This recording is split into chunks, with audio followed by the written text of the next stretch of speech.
Alright, this is a test of the eye door. What should we do first here? We got some hinges on there. This is the edge profiles. It's set at none right now. Test A, B. I just put in some random profiles. These are all radii. And then we get down to a fancier, schmancier one. Now we have a left-handed drill pattern right now. Set it at none, disappears. Set it at right. And this sometimes looks a little goofy. Didn't that time though. Okay, now we'll do the size. First we'll check the limits by putting these at 4 and 4, which should, and it did, automatically put each one at 6.9375, which is their lower limits. Might as well check the upper. We'll check the upper later. Okay, we'll bring the width back to, say, 18 inches. And do the height at about 12. And see what our hinges look like. Our hinge bores. I don't know if you've seen that, but they changed just a tad. Let's go to 10. Let's see if you can see it.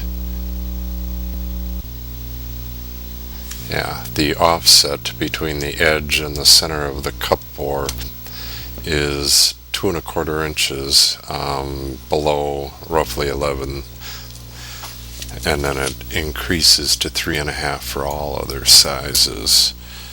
So if I put this at 13, you can see that it switched to the bigger size. This profile looks a little gaudy for me, so I'm going to change it.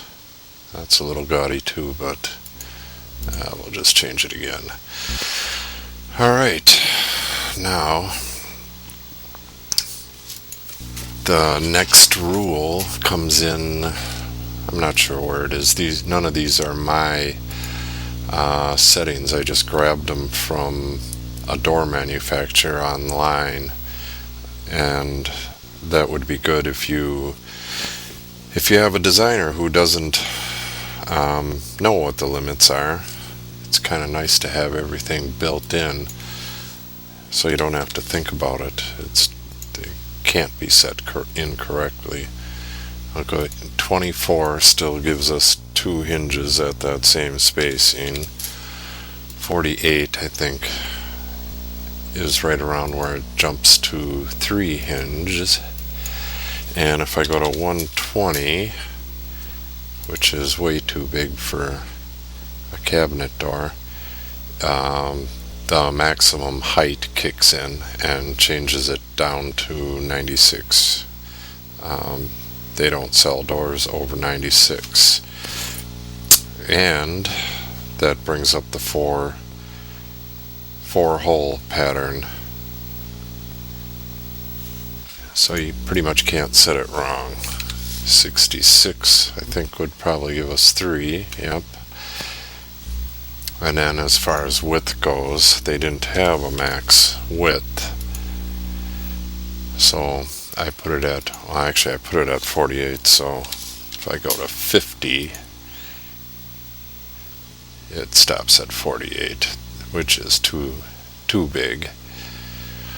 I also got another feature in here. These are all settable so that you can make end panels and other stuff out of this. So if I set the bottom rail at 4, and let's just say we're setting all these at 3.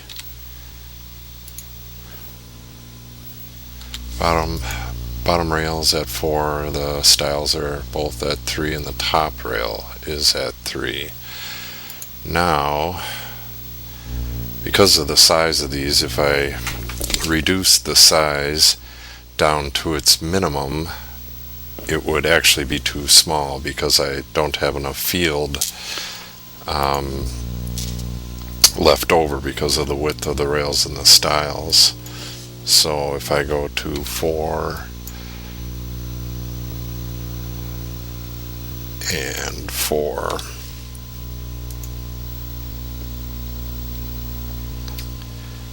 there's a rule in there that automatically set them all to 2 so that it can't fail.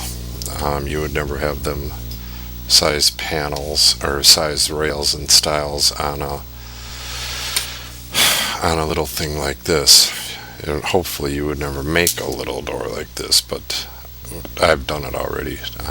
At a place where I worked, we made little tiny vanity drawer fronts that were raised panels about this size, so it does happen. Then we got the left and right handed, which switches it over or removes the drilling altogether if it's going to be an end panel. So if we went 24 by 36 and then change this to say 4. It all depends on how you build your cabinets, but we used to do something similar to this for end panels. I think these were a little bit wider, the top rail and the stiles. Hard to remember. And then this would be notched for the kick. And that's about it. That is the iDoor. It's got all the rules it needs right now. I could have done as many profiles as I had, but I have no profiles to start with, so I didn't do that. But easily can. I'm not sure what other functionality I'm going to add to this.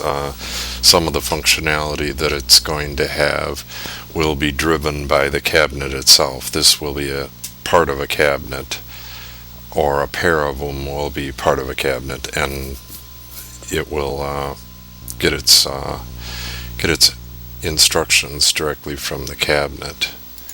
So that's it for now.